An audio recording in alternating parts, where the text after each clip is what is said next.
내가 그린 꿈의 새는 여행을 떠나 내 친구를 찾아갔다. 그리고 그 회답은 아주 놀라운 방법으로 내게 돌아왔다. 어느 날 학교 쉬는 시간이 끝나갈 무렵 나는 책갈피 사이에 종이 쪽지가 한 장 꽂혀 있는 것을 발견했다. 그 종이는 우리가 종종 수업 시간에 쪽지를 보낼 때 접는 모양으로 접혀 있었다. 누가 그런 쪽지를 보냈는지 짐작이 가지 않아 다소 의아한 생각이 들었다. 이제까지 어떤 친구와도 그런 장난을 해보지 않았기 때문이었다.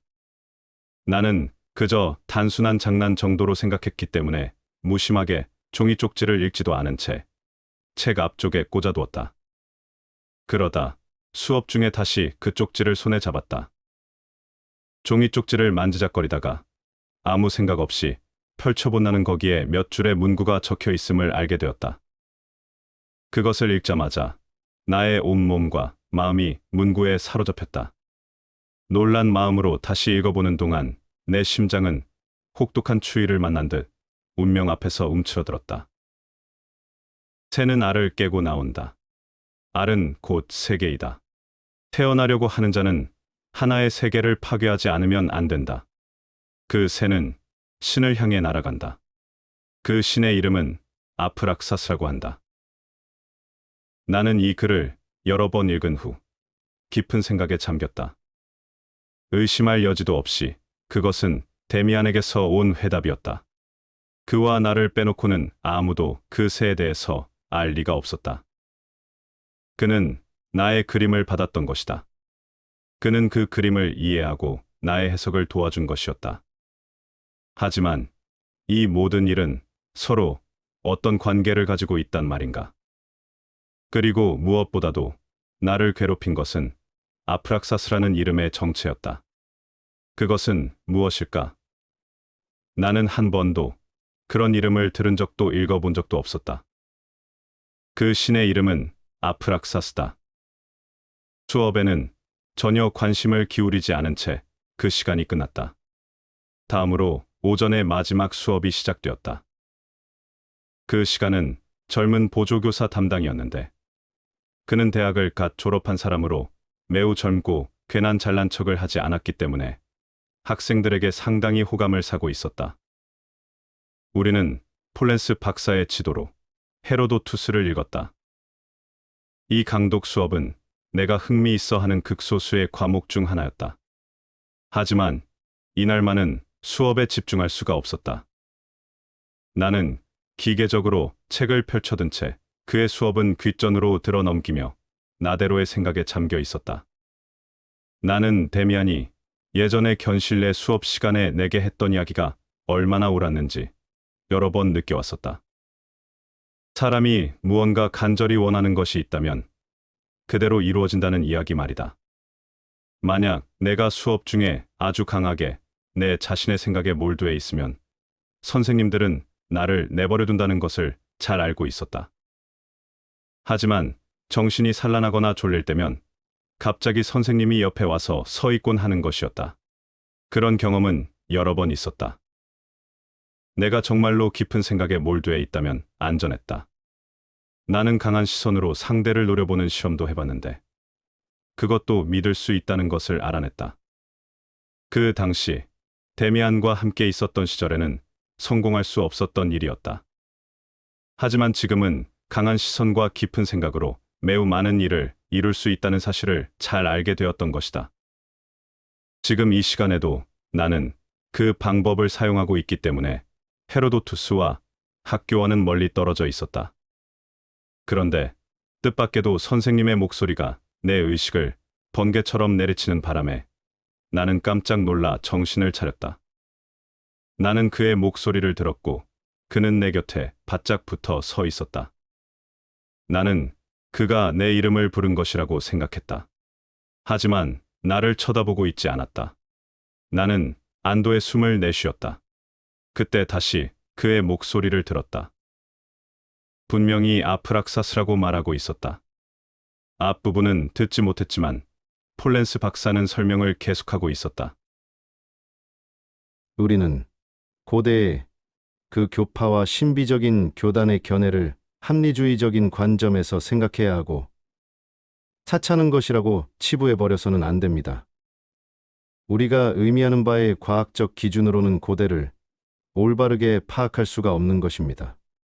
매우 높은 수준의 철학적이고 신비적인 진리의 활동이 그 시대에는 있었습니다. 그것으로부터 일부는 때로 차기와 범죄에 닿는 주술과 유의로 진행되어 가기도 했습니다. 그러나 주술이라는 것도 본래 필연적인 이유와 깊은 사상을 지니고 있었습니다.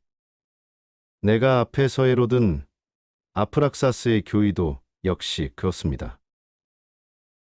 이 이름은 그리스의 주문과 관련이 있다고 여겨지는데 오늘날에 있어서는 개개 야만족들이 믿고 있는 어떤 악마의 이름이라고 간주되기도 합니다. 그러나 아프락사스는 훨씬 더 많은 것을 뜻한다고 여겨집니다. 우리는 개괄적으로 이 이름을 신적인 것과 악마적인 것을 결합하는 상징적인 역할을 가진 일종의 신의 이름이라고 생각할 수 있을 것입니다. 몸집이 작은 이 젊은 학자는 섬세하면서도 힘있게 설명을 계속했다. 크게 주의를 기울이는 사람은 아무도 없었다. 그 이름이 다시 거론되지 않자 나도 내면적인 생각으로 돌아와 있었다. 신적인 것과 악마적인 것을 결합한다. 이 설명의 여운이 사라지지 않고 주위를 맴돌았다. 나는 이것을 예전의 어떤 일과 연관시킬 수 있었다. 그것은 우리가 우정을 나누었던 최후의 시절에 내게 친근했던 데미안과의 대화였다. 그때 우린 분명히 존경하는 하나의 신을 가지고 있었는데 그 신은 단지 인위적으로 구분된 세계의 절반만을 포용하고 있을 뿐이었다. 그것은 공적이고 허용된 밝은 세계였다. 하지만 사람은 세계에 존재하는 모든 것을 존경해야 하는 것이고, 그러자면 악마까지도 포용한 새로운 신을 갖거나 아니면 신에게 예배하는 동시에 악마도 숭배해야만 하는 것이다. 데미안이 그때 그렇게 말했었다. 그렇다면 지금 이 아프락사스가 신인 동시에 악마인 바로 그 신인 것이다.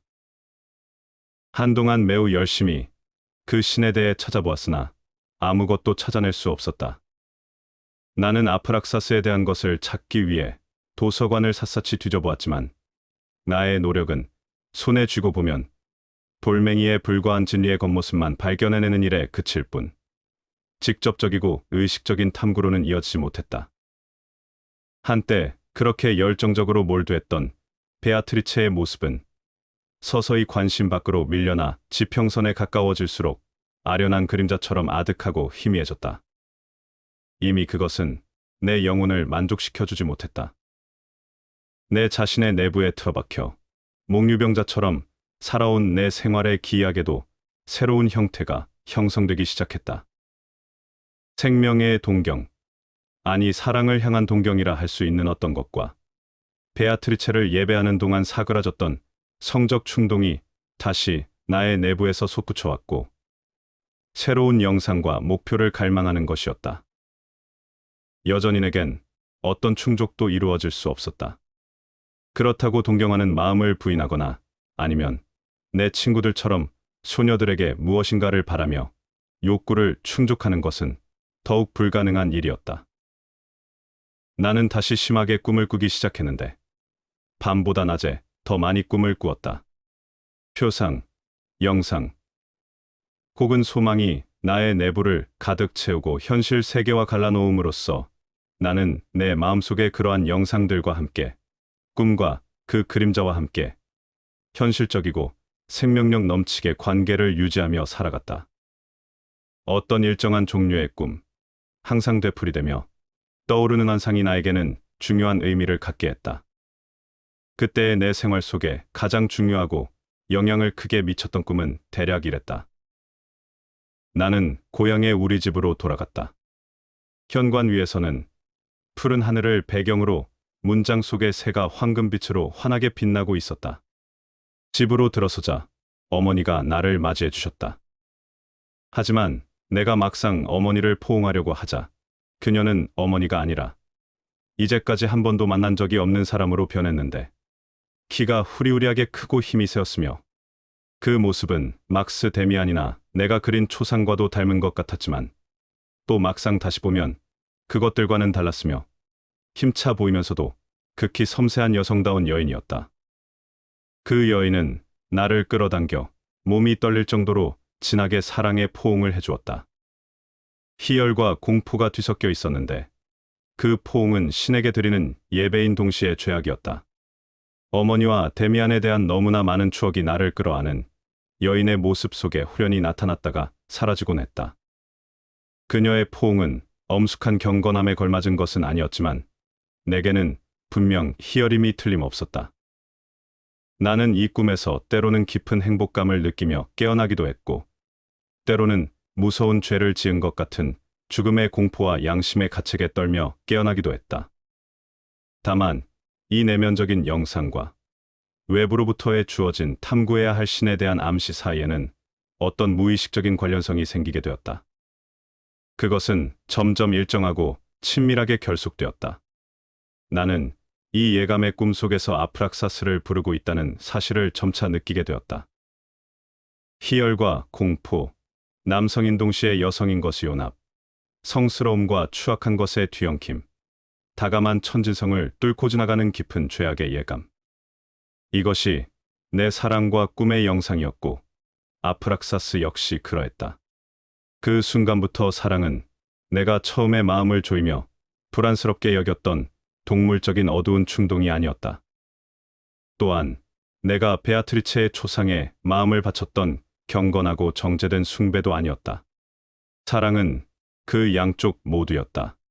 그뿐만 아니라 그 이상이었다.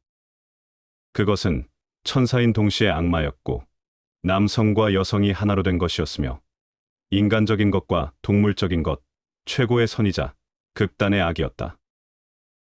이렇게 사는 것이 내 운명이었고 이런 것들을 맛보는 것이 숙명처럼 느껴졌다. 나는 그것에 대해 깊은 동경심을 품음과 동시에 깊은 두려움에 떨게 되었고 그것은 언제나 내 머리 위에 실제로 존재하며 수시로 나에게 덮쳐왔다. 다음 해 봄, 나는 김나지움을 졸업하고 대학에 진학하지 않으면 안 되었지만 아직도 어디서 무엇을 공부해야 할 것인지를 결정할 수 없었다. 내 입술 위로는 조금씩 콧수염이 자라기 시작했으니 나는 이제 성숙한 성인이 된 것이었다. 그럼에도 불구하고 어찌해야 할 바를 모르고 있었으며 아무런 목표도 없었다. 확실한 것은 오직 한 가지, 나의 내부의 소리, 즉 꿈의 영상뿐이었다. 나는 그것이 이끄는 대로 맹목적으로 따라가야 한다고 느꼈다. 그것은 매우 실로 어려운 일이기에 날마다 나는 반항적으로 변해갔다. 내가 미친 건 아닐까 하는 생각을 한두 번 한 게 아니었다. 나는 다른 사람과 같지 않은 것일까? 하지만 다른 학생들이 하는 일은 나 역시 할 수 있었다. 조금만 주의와 노력을 집중시키면 플라톤을 읽어낼 수 있었고 삼각법의 문제도 풀 수 있었고 화학적인 분석도 이해할 수 있었다. 내가 할 수 없는 건 단 하나뿐이었다. 그것은 다른 사람들처럼 나의 내면에 숨겨진 목표를 끄집어내서 내 앞에 확실히 그려보는 일이었다. 다른 사람들은 자신이 교수나 판사, 의사나 예술가가 되고 싶다는 것을 명백하게 알고 있었고 그것을 이루려면 어느 정도의 기간이 필요하며 어떤 현실적인 장점이 있는지 잘 알고 있었다. 하지만 나는 알 수가 없었다. 언젠가 나도 그런 직업을 갖게 되겠지만 지금의 내가 어떻게 그걸 알 수가 있다는 말인가. 나 역시도 몇 년 동안 찾고 또 찾아왔지만 아무것도 이루어진 일은 없었고 어떠한 목표에 도달할 수도 없었다. 시간이 흐르고 나면 나 또한 어떠한 목표에 도달하게 될 것이다. 하지만 그것이 정말 사악하고 위험스러우며 무서운 일이라면 나의 내면 깊숙한 곳에서 꿈틀대는 것, 나는 그것을 살아보려 했다. 왜 그것은 그토록 어려운 일이었던가? 나는 가끔 내 꿈속에 나타나는 강렬한 사랑의 형상을 그려보려고 노력했다. 하지만 한 번도 성공한 적이 없었다. 만일 그것에 성공했다면 나는 그것을 데미안에게 보냈을 것이다. 그러나 그가 어디에 있는지 알 수 없었다. 단지 그와 나는 어떤 방식으로든 연결되어 있다고 믿고 있을 뿐이었다. 언제쯤 다시 그를 만날 수 있을까? 베아트리체 시절의 그 몇 주, 아니 몇 달간의 고요한 정적은 이미 오래전에 사라져버렸다. 당시에는 하나의 섬에 도착하여 평화를 발견해냈다고 생각되었다. 하지만 그것은 언제나 같은 방식으로 이어졌다. 어떤 사실이나 꿈이 내 마음을 채워주며 나를 기쁘게 해주기가 무섭게 그것들은 곧바로 퇴색하고 희미해지는 것이었다. 한숨을 내쉬어도 부질없는 일에 불과한 것이었다. 그것이 다 무슨 소용이 있을까? 나는 나를 완전히 야성적이고 미치광이로 만들어버리고야만은 이루어지지 않는 욕구와 긴장된 기대의 불꽃 속에서 살고 있었다. 꿈에서 보는 그 여인의 모습을 나는 때때로 너무도 생생하게 내 손을 보는 것보다 더 선명하게 바라보고 이야기를 나누고 그 앞에서 눈물을 흘리며 그녀를 저주하기도 했다. 나는 그녀를 어머니라고 부르며 눈물을 흘리면서 무릎을 꿇고 경배했다. 그 여인을 애인이라고 부르면서 모든 욕망을 충족시키는 깊은 입맞춤을 아련하게 느끼기도 했다. 그리고 또한 그녀를 악마, 매춘부, 흡혈귀, 살인마라고 부르기도 했다. 그녀는 나를 다정하기 그지없는 사랑의 꿈으로 유인하기도 했고 더할 나위 없이 파렴치한 행위로 나를 유혹하기도 했다. 그녀에게는 지나치게 선한 것도 존귀한 것도 없었으며 동시에 지나치게 사악한 것도 비천한 것도 없었다. 그해 겨울 내내 나는 형언하기 어려운 내적 폭풍우 속에서 지냈다. 고독하다는 것에는 이미 오래전부터 익숙해져 있었으므로 새삼스레 고독함이 나를 압박하지는 않았다. 나는 데미안과 황금빛매와 나의 숙명이자 애인인 위대한 꿈의 영상과 더불어 살았다. 그것들 속에는 살아가기에 충분한 공간이 있었는데 이 모든 것이 위대하고 넓은 세계를 향해 있었고 또한 아프락사스를 가리키고 있었기 때문이다. 하지만 이 꿈들 중 단 하나도 내 생각의 한 조각마저도 나에게 순응하지 않았으며 나는 그것들 중 단 하나도 내 마음대로 불러들일 수 없었고 내 마음대로 채색할 수 없었다. 그것들이 나를 찾아와서 나를 사로잡았으며 나는 그것들에 의해 지배를 받고 그것들에 의해 살아갔던 것이다. 분명히 나는 외부에서만은 안전했던 것 같았다. 나는 사람을 전혀 두려워하지 않았다. 같은 반의 친구들도 그것을 느끼고는 은근히 나에게 경의를 표하기도 해서 나를 실수하게 만들기도 했다. 나는 마음만 먹으면 친구들 대부분의 마음을 꿰뚫어 볼 수 있어서 언제고 그들을 깜짝 놀라게 할 수도 있었다. 하지만 나는 거의, 아니 전혀 그렇게 하지 않았다. 나는 언제나 나의 일, 나 자신만의 일에 몰입해 있었다. 그리고 이제는 생명의 작은 부분이나마 살아보고 내 자신 속에서 무엇인가를 이끌어내서 그것을 세상에 주고 세상과 관계를 맺고 싸움을 시작할 수 있기를 간절히 원했다. 여러 번 저녁에 거리를 산책하다가 끝내 마음을 안정시키지 못하고 한밤중까지 헤매고 다닐 때면 이번에는 틀림없이 나의 애인과 마주치겠지. 다음 골목 모퉁이에서는 만날 수 있겠지. 저 다음 창문에서 그녀가 나를 부르겠지. 하고 생각했다. 때로는 이 모든 것이 참을 수 없는 고통으로 생각되어 언젠가는 자살을 결심하기까지도 했다. 나는 그 당시 예상치 않은 피난처를 우연히 발견했다. 하지만 우연이란 존재하지 않는다. 무엇인가를 간절히 필요로 했던 사람이 그것을 발견한다면 그것은 우연히 이루어진 것이 아니라 자기 자신 혹은 자기 자신의 소원과 간절함이 그것을 가져온 것이다. 나는 두세 번쯤 시내를 걷다가 교회의 조그만 교회에서 흘러나오는 오르간 소리를 들은 적이 있었지만 그때엔 걸음을 멈추지 않았다. 그러던 어느 날 그 앞을 지나다가 나는 또다시 오르간 소리를 들었다. 바하의 곡이 연주되고 있음을 알았다. 나는 문으로 가보았지만 문은 닫혀 있었다. 골목에는 지나다니는 사람이 거의 없었으므로 나는 외투깃을 올리고 교회 옆 길가의 돌 위에 앉아 귀를 기울였다. 가히 소리가 크지는 않았지만 좋은 오르간이라는 것을 금방 알 수 있었고, 연주는 묘하고 독특하게 높은 수준의 개성적인 의지와 인내를 표현하는 훌륭한 기도처럼 울려왔다. 오르간을 연주하는 사람은 이 음악 속에 보물이 숨겨져 있음을 알고, 마치 생명을 구하려는 자처럼 이 보물을 얻기 위해 애쓰고 두드리고, 그리고 끊임없이 노력하고 있다고 느껴졌다. 기교적인 면은 내가 음악에 그다지 전문적인 안목을 갖추지 못해 잘 모르지만, 진실한 영혼의 표현은 아주 어릴 적부터 본능적으로 쉽게 이해할 수 있었고, 음악의 본질을 아주 분명한 것처럼 내 마음속에서 느낄 수 있었다. 그 음악가는 바하의 곡 다음으로는 곡명을 알 수 없는 현대 음악을 연주했다. 레거의 곡인 듯 싶었다. 교회 주위는 완전히 어두워졌고 아주 희미한 빛이 옆 창문에서 흘러나오고 있을 뿐이었다. 나는 연주가 그칠 때까지 기다렸다.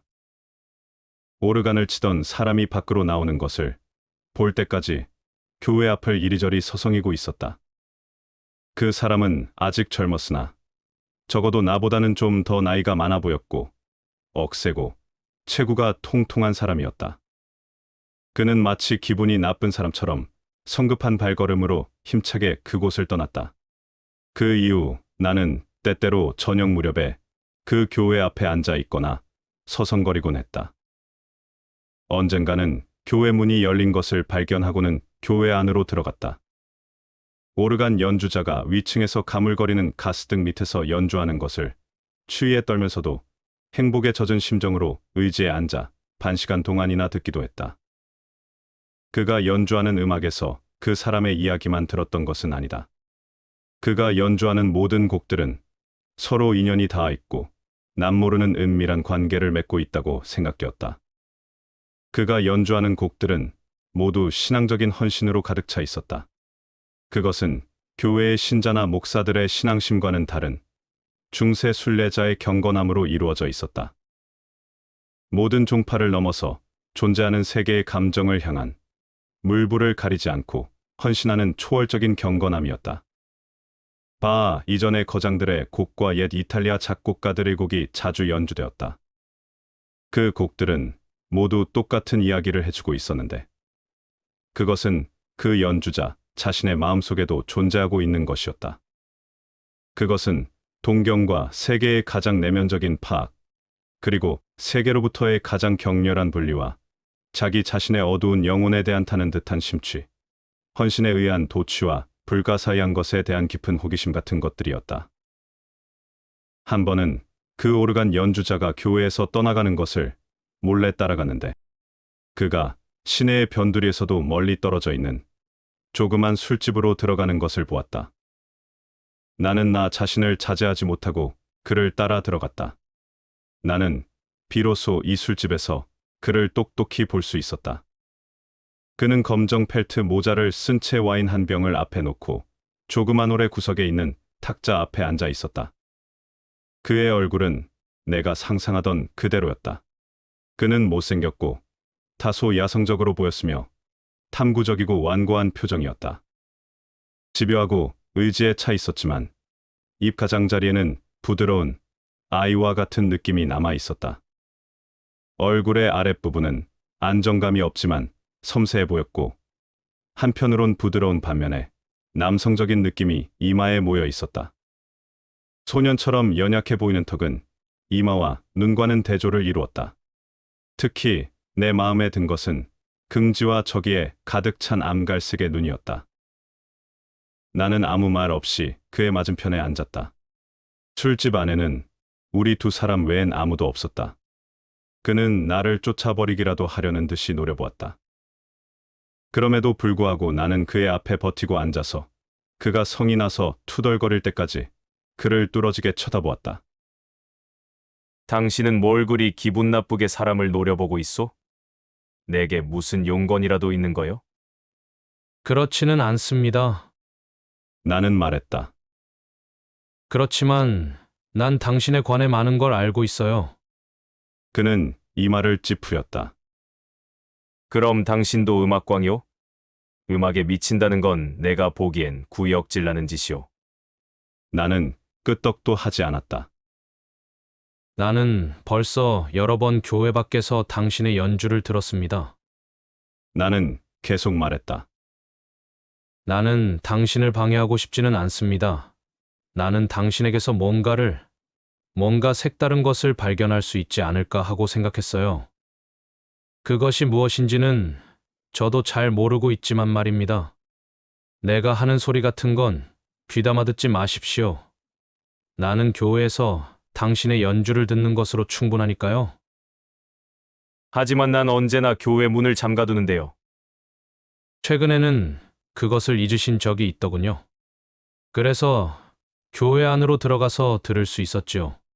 그렇지 않을 때는 밖에서 서서 듣거나 길가의 돌 위에 앉아 듣기도 했답니다. 그래요? 다음번엔 들어와도 좋소. 그게 훨씬 따뜻할 거요. 그저 문만 두드리시오. 그러나 힘차게 두드려야 할 거요. 내가 연주하고 있지 않을 때 말이오. 그럼 이제 자, 무슨 말을 하려고 했소? 아주 젊은 분이군. 아마 고등학생 아니면 대학생이겠지. 음악을 하시오? 아닙니다. 전 그저 음악 듣기를 좋아할 뿐입니다. 당신이 연주하시는 것 같은 그런 구속이 없는 음악 듣고 있노라면 천국과 지옥을 잡아 흔든다고 느끼게 해주는 그런 음악 말입니다. 저는 음악을 대단히 좋아하는데 아마 음악은 그렇게 도덕적이지 않다고 생각하기 때문일 겁니다. 다른 온갖 것은 다 도덕적이지요. 그런데 저는 그렇지 않은 것을 찾고 있는 거예요.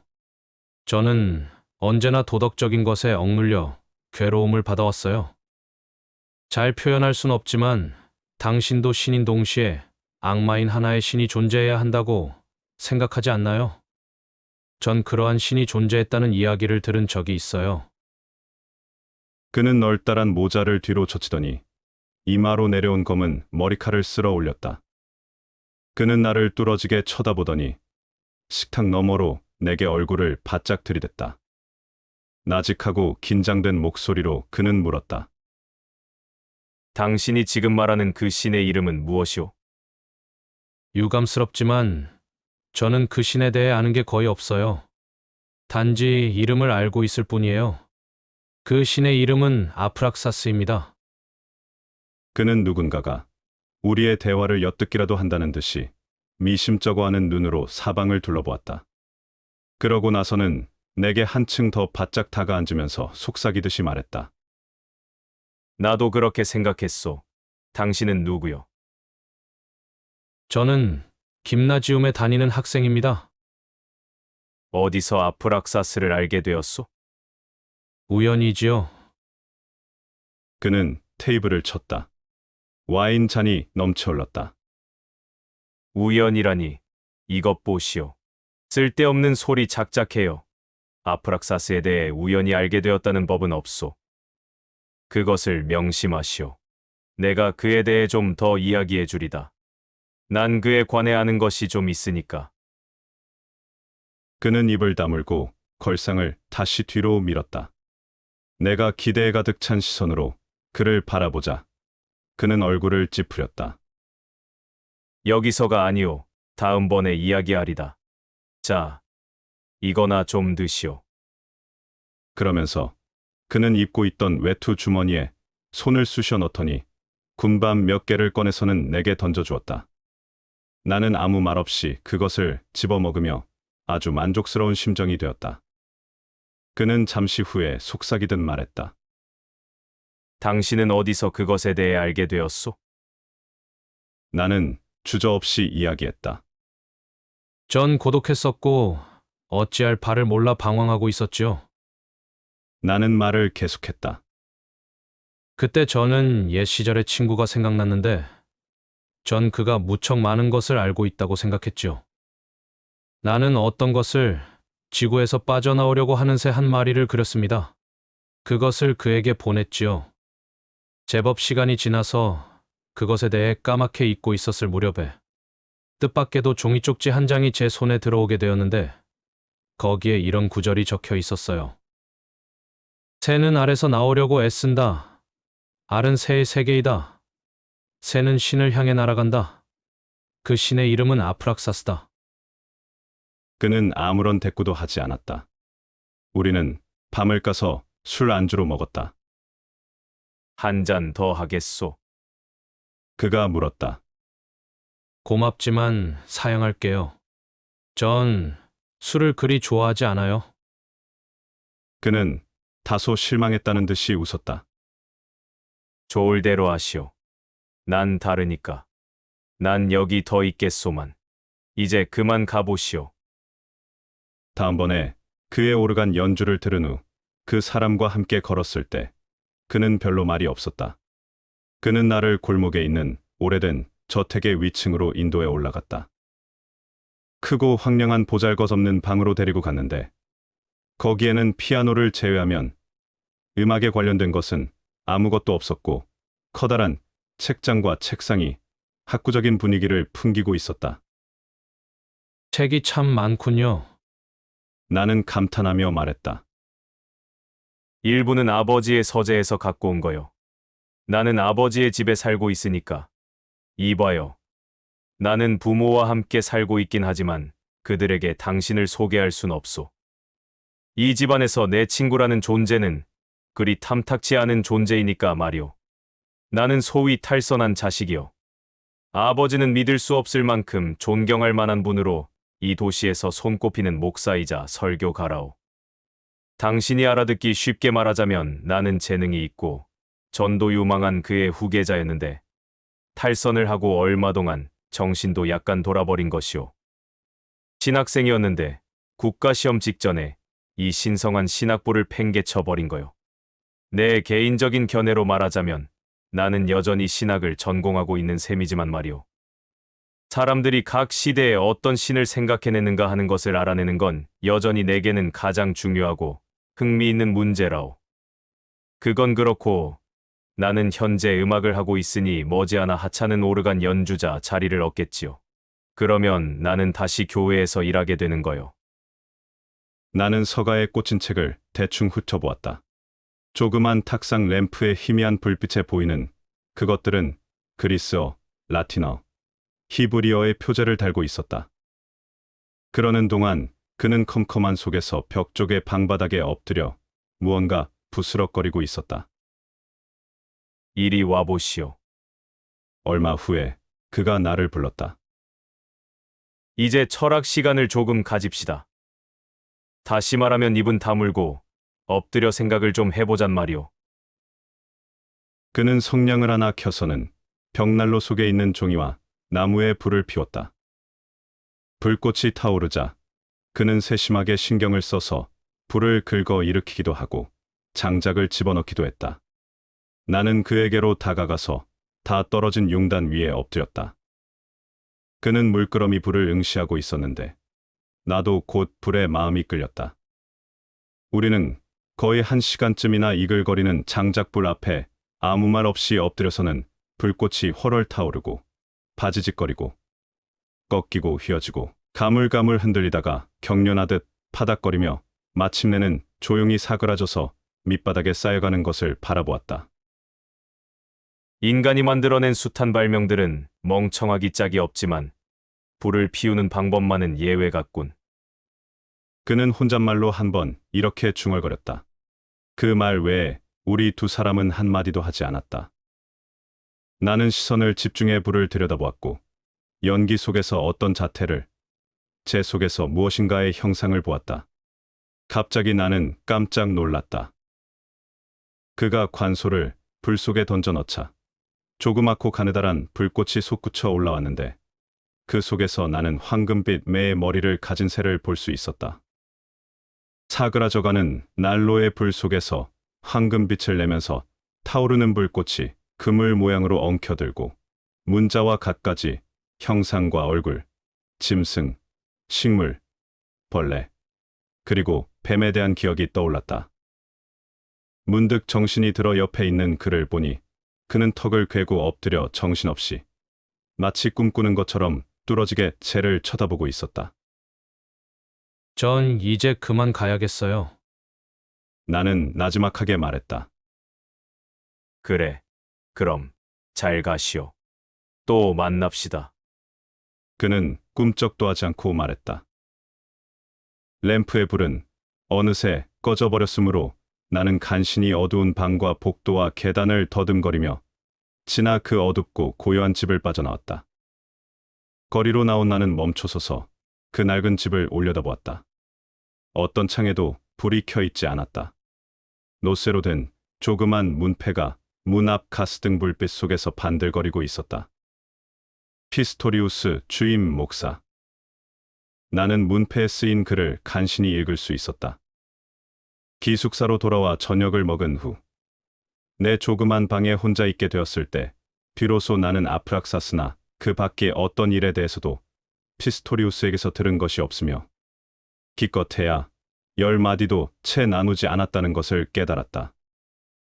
하지만 나는 그의 집을 방문했다는 것이 지극히 만족스러웠다. 그는 다음에 만날 때는 옛날의 오르간 음악 중에서 가장 뛰어난 곡인 북스테우드의 파사칼리아를 들려주기로 약속했다. 내가 미처 알아차리지 못한 일이었지만 그와 함께 그 음산하고 넓은 방의 난로 앞에 엎드려 있었을 때 이미 피스토리우스는 최초의 가르침은 시작되었던 것이다. 불을 들여다보도록 한 것은 나에게 있어 유익한 일이었는데 그 일을 통해 그는 내가 항상 가지고 있었으면서도 한 번도 제대로 들여다본 적이 없는 나의 내면의 성향들을 강렬하게 확인시켜 주었다. 점차 나의 내부에 있는 욕구를 명확하게 해주고 느끼게 해주었던 것이다. 부분적이나마 그 일은 점차 분명해졌다. 나는 어린 시절부터 이미 자연의 기이한 현상을 관찰하는 버릇을 가지고 있었는데 그것은 모양만을 살피는 것이 아니라 그것들이 가진 특이한 매력과 까다롭고도 의미 깊은 언어에 몰두하는 관찰이었다. 나무처럼 변해버린 나무 뿌리, 층이 져 있는 바위, 물 위에 뜬 기름의 얼룩, 유리의 섬세한 균열, 이와 같은 온갖 것들이 때론 깊은 매력을 느끼게 했다. 무엇보다 심취했던 것은 물, 불, 연기, 구름, 먼지, 그리고 내가 눈을 감았을 때 보이는 빙빙 맴도는 갖가지 빛깔의 문이었다. 피스토리우스를 방문한 후에 며칠 동안 그때의 기억들이 계속 떠올랐다. 나는 그러한 기억이 어떤 흥분과 기쁨에서 시작되었으며 그때부터 내가 느껴온 나 자신의 감정이 고양된 것은 헐헐 타오르는 불을 오랫동안 바라보던 것으로 인해 떠오르게 되었다는 것을 깨달았다. 불을 응시한다는 것은 마음을 편안하고 만족스럽게 채워주는 일이었던 것이다. 이 새로운 경험은 내가 내 본래의 인생 목표를 향해 가는 동안 발견했던 다른 경험들에 보태졌다. 어떤 형상을 세밀히 관찰하고 불합리해 보이며 난잡하고 괴상하게 느껴지는 자연 형상에 몰두하는 일은 우리들의 마음속에서 우리들이 이 형상을 만들어낸 무언가의 의지와 일치하고 있다는 느낌을 준다. 우리는 그것들이 곧 우리들 자신의 기분이며 우리들 자신의 창조물이라고 생각하고 싶은 유혹을 느낀다. 우리는 우리들과 자연 사이의 경계가 흔들리고 녹아버리는 것을 느끼고 또한 우리들의 망막에 맺히는 형상이 외부적인 인상에서 비롯된 것인지 혹은 내면적인 것에서 생겨난 것인지를 파악하기 힘들다는 것을 깨닫게 된다. 어느 곳에서도 우리가 이토록 창조자이며 얼마나 우리들의 영혼이 계속해서 이 세상의 끊임없는 창조에 관여하고 있는가를 이 연습에서만큼 단순하고 쉽게 발견해낼 수는 없는 것이다. 우리들 내부의 신과 자연의 내부에서 존재하는 신은 동일하며 나누어질 수 없는 하나의 신이다. 그리하여 만일 외부의 세계가 붕괴된다 할지라도 우리들 중에 누군가가 그것을 재건할 수 있는 것이다. 왜냐하면 산과 강, 나무나 잎, 뿌리와 꽃 등 모든 자연의 모든 형성물의 원형은 우리 가운데에 미리 만들어져 있으며 그 본질은 영원하고 우리가 미처 파악하지 못한 영혼에서 유래하는 것이기 때문이다. 그것은 우리에게 대개 사랑의 힘과 창조의 힘으로 느껴지고 있다. 몇 년이 지난 후 나는 나의 관찰이 어떤 책에 이미 증명되어 있음을 알게 되었다. 많은 사람이 침을 뱉은 담벼락을 바라보는 일이 얼마나 위대하고 얼마나 깊은 흥미를 유발하는가에 대해서 레오나르도 다빈치가 일찍이 이야기한 적이 있었던 내용이다. 그는 축축한 벽의 얼룩 앞에서 마치 피스토리우스와 내가 불을 보고 느낀 것과 같은 것을 느꼈던 것이다. 우리가 다음번에 만났을 때 그 오르간 연주자는 내게 설명해 주었다. 우리는 흔히 개인의 한계를 너무 좁게 책정해버리는 경향이 있어. 우리는 우리가 개성적인 것이라고 일컫고 다른 것과 판이하다고 인정하는 것만을 개인적이라고 생각하는 것이지요. 우리들의 육체가 어류나 그보다 더욱 아득한 생물체까지 소급될 수 있는 계보를 지니고 있는 것처럼 우리들의 영혼 속에도 이제까지 인간의 영혼 속에 살아왔던 온갖 것들을 지니고 있는 것이오. 이제까지 존재해왔던 모든 신과 악마들은 그것들이 설령 그리스인들의 것이건 중국인들의 것이건 아프리카 토인들의 것이건 간에 모두 어떤 가능성으로서 소망으로서 방편으로서 우리들 내부에 존재하며 또 다른 곳에도 존재하고 있는 것이오. 만일 조금도 교육받지 못한 한 명의 평범한 아이만을 남기고 전 인류가 멸망해버린다 해도 그 아이는 사물의 전 과정을 다시 찾아낼 것이오. 여러 신과 악마와 낙원과 계율과 금제와 구약, 신약 등 이 모든 것을 그 아이는 다시 창조해낼 수가 있는 것이오. 네, 그럴 수도 있겠습니다만, 나는 반대 의견을 말했다. 그렇다면 개인의 가치는 도대체 어디에 있는 겁니까? 우리의 내부의 모든 것이 이미 다 완성되어 있다면 도대체 어떤 이유로 우리는 계속 노력해야만 하는 것입니까? 잠깐. 피스토리우스는 성급히 소리쳤다. 단순히 내면에 세계를 지니고만 있는 것과 혹은 그것을 지닌 채로 인식하고 있는 것은 대단히 큰 차이를 지니고 있어. 미친 사람일지라도 플라톤을 연상시키는 사상을 창조해낼 수도 있을 것이고 헤르누트파의 학교에 다니는 경건한 어린 학생이 그노시스파나 조로아스터파에 나타난 깊은 신화적인 연관을 독창적으로 생각해낼 수도 있는 일이기도 하오. 그렇지만 그들은 그것에 관해 내부적으로 의식하지는 않소. 그것을 의식하지 못하는 한, 그는 한 그루의 나무나 돌, 기껏해야 짐승과 별다를 바가 없소. 그러나 이 인식의 최초의 불꽃이 한번 번쩍 빛나기만 해도 그는 인간이 되는 거요. 당신도 역시 저기 거리 위를 걷고 있는 모든 두 발 달린 족속들을 단지 똑바로 서서 걸으며 자식을 10달 동안 배 속에 넣고 다닌다는 것만으로 인간이라고 생각하지는 않을 거요. 그들 중 얼마나 많은 부류가 단지 물고기나 양, 벌레나 거머리에 불과한지, 얼마나 많은 부류가 개미나 벌과 같은 존재에 불과한지를 당신도 잘 알 것이오. 그들 각자에게는 물론 인간이 될 가능성이 있기는 하지만 그들이 그것을 예감하고 부분적일망정 의식할 수 있게 될 때만 비로소 그 가능성은 그들의 것이라 할 수 있는 것이오. 우리들이 나눈 대화는 대략 이런 식이었다. 우리들의 대화가 나에게 전혀 새로운 것이나 놀랄만한 깨우침을 가져다주는 경우는 드물었다. 그러나 모든 대화들은, 심지어는 아주 평범한 이야기들까지도 나의 내부의 어떤 한 지점을 가볍게 그러나 끊임없이 두드리고 있었다. 그 모든 것이 나의 형성을 도와주고 내가 허물을 벗고 껍질을 깨뜨리는 것을 도와주었다. 그러한 몇 번의 대화로 나는 내 머리를 조금씩 더 높이, 조금씩 더 자유롭게 치켜들어 마침내 나의 황금빛 새는 그 아름다운 머리를 산산이 부순 채 세계의 껍질 밖으로 내밀었던 것이다. 우리는 자주 서로의 꿈 이야기를 나누곤 했다. 피스토리우스는 꿈을 해석할 줄 알았다. 놀라운 이야기 하나가 떠오른다. 나는 꿈을 꾸었는데 그 꿈 속에서 나는 날 수 있었다.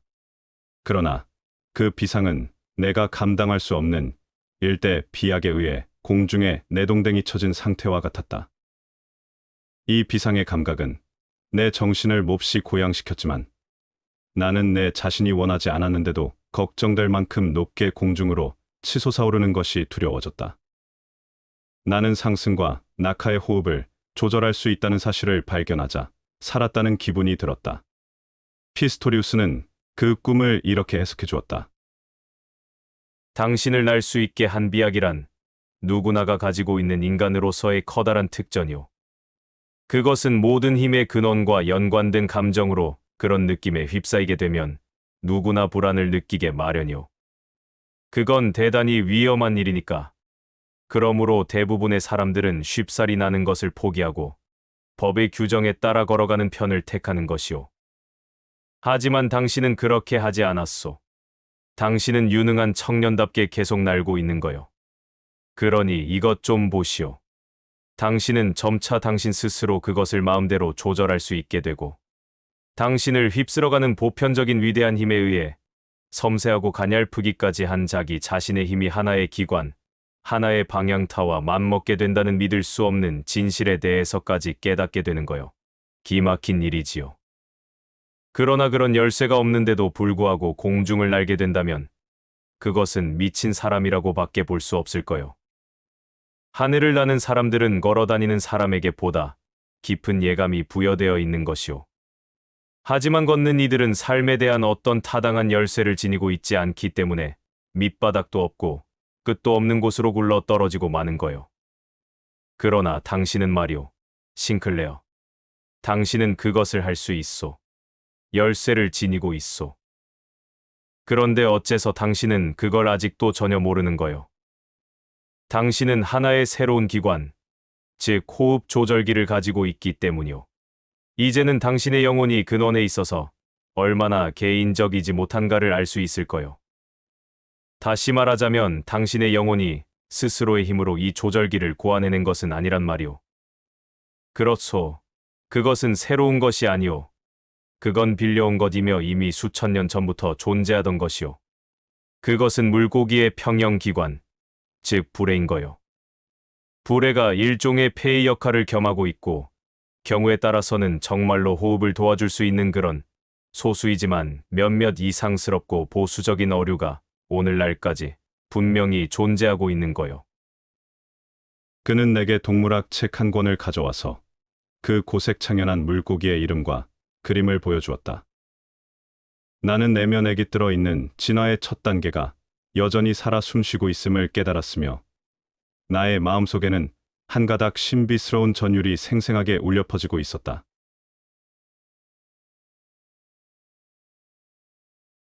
내가 그 이상한 음악가 피스토리우스에게 들은 아프락사스에 관한 이야기를 다시 되풀이해서 설명하기는 어려운 일이겠지만 그에게서 배운 중요한 것이 있다면 나 스스로에게 가는 길 위에 또 한 걸음 내디딜 수 있게 된 일이다.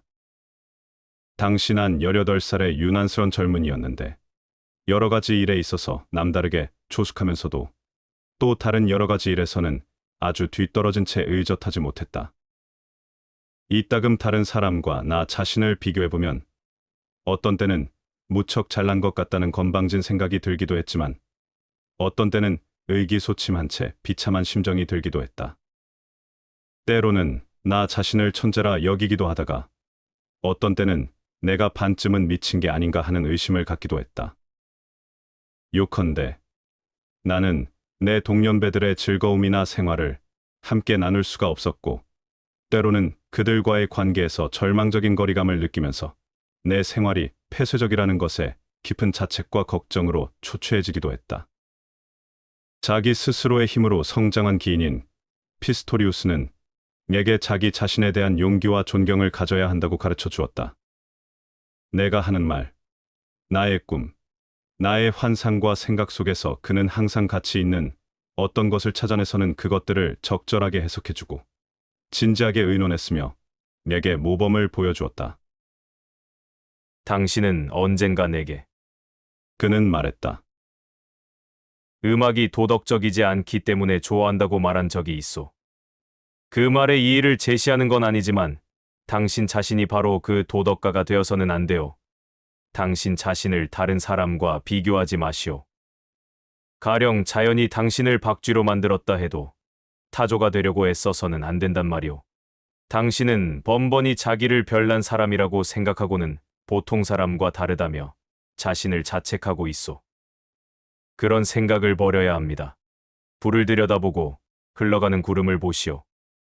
그래서 어떤 예감이 당신을 찾아들고 당신의 영혼 속에서 어떤 목소리가 들리기 시작하면 그것들에 당신의 몸을 맡기시오.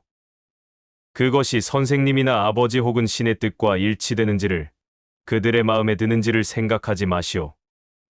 그렇게 함으로써 사람들은 파멸해가는 거요. 그렇게 함으로써 사람들은 그저 안전한 땅 위를 걷게 되고 그러다가 화석이 되어버리는 거요. 이봐요. 싱클레어. 우리의 신은 아프락사스요. 그는 신인 동시에 악마지요. 그는 자신의 내부의 밝은 세계와 어두운 세계를 동시에 지니고 있소. 아프락사스는 당신의 생각이나 꿈에 대해 어떤 이의도 제기하진 않을 것이오. 그것을 결코 잊지 마시오.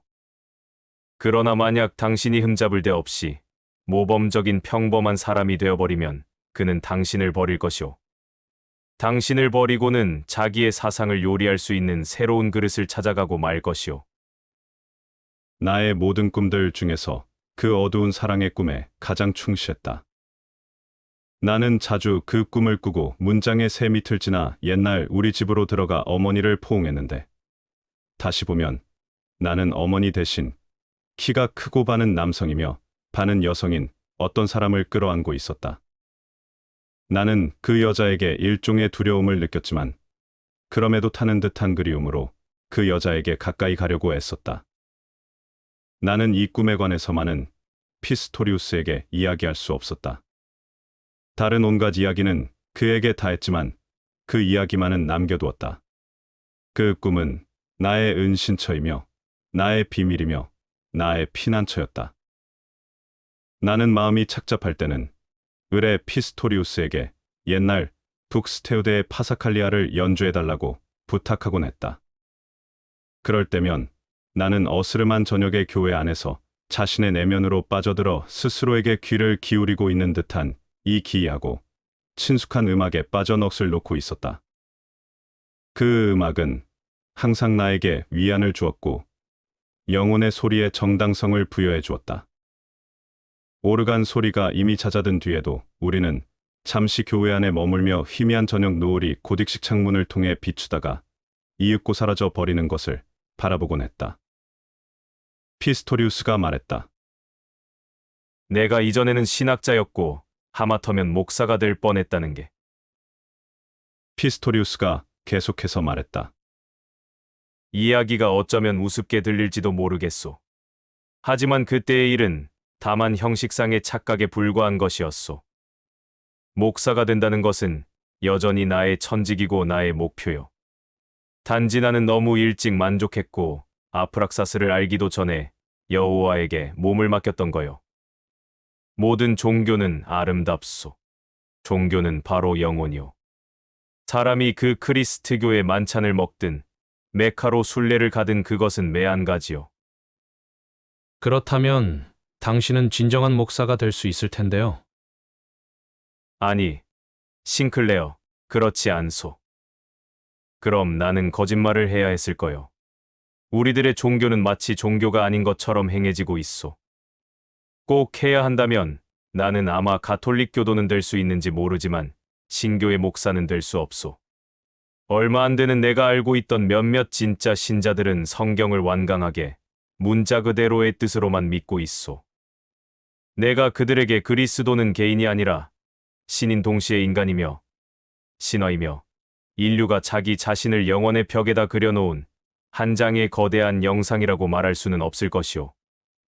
게다가 그 밖의 사람들, 현명한 설교를 듣고자 하는 사람들, 의무를 이행하려는 사람들, 무슨 일에 서든지 태만하지 않으려고 교회에 오는 사람들에게 대체 내가 무슨 이야기를 할 수 있겠소? 그들을 개종시키고 싶소. 하지만 나는 그런 뜻이 전혀 없소. 목사는 개종시키는 사람이 아니오. 목사는 단지 신자들 사이에서, 자기와 같은 사람들 사이에서 살아가면서 우리가 신이라고 여기는 감정에 대한 믿음을 표현하고자 할 따름이오. 그는 말을 멈추었다. 잠시 숨을 돌리더니 이야기를 계속했다. 우리가 아프락사스라고 이름 지은 우리의 새로운 믿음은 아름다운 것이오, 싱클레어. 그것은 아직 갓난아이에 불과하지요. 아직 날개도 듣지 않은 거요. 그는 자기의 생각에 몰두해 들어갔다. 그 비법은 혼자서나 아니면 조그만 단체에서 행해질 수는 없나요? 나는 주저하면서 물었다. 할 수 있지요. 그는 고개를 끄덕이면서 말했다. 나는 이미 오랫동안 그렇게 해왔소. 만약 남들이 알게 된다면 몇 년쯤은 감화원에 처박히게 될 그런 예배를 행해왔소. 그러나 나는 그것도 진정한 것이 아니라는 사실을 알고 있소.